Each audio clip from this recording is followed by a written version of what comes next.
tips on getting cheaper flights, packing, what to do on the road.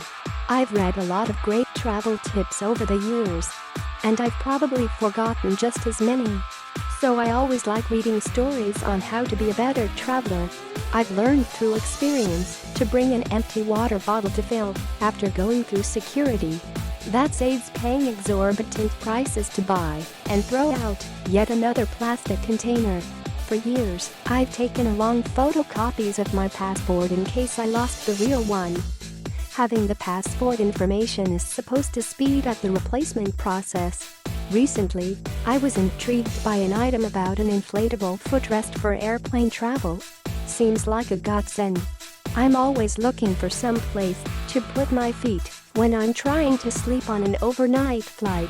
On a site called Bookmundi, that posts the ultimate travel hacks and tips, provided many useful tips. For instance, have you ever noticed that the more you return to an airline site to check fares for a particular flight, the higher the prices seem to go? You're not imagining things. Bookmundi suggests using incognito mode to browse. Who knew there was such a thing, besides cheaper flights? The section on airport hacks gave me several new ideas, like downloading an app called Flightboard so you know your connecting flight's gate without ever having to stop at an airport departure board, or sticking a fragile sticker on luggage to get your bags treated with care and possibly taken off the plane first.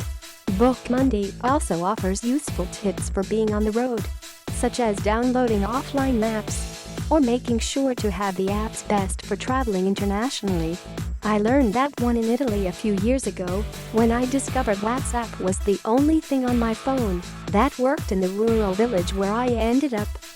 Having it was a lifesaver. I could have wandered around that place for days before being able to get in touch with the friends who were waiting for me.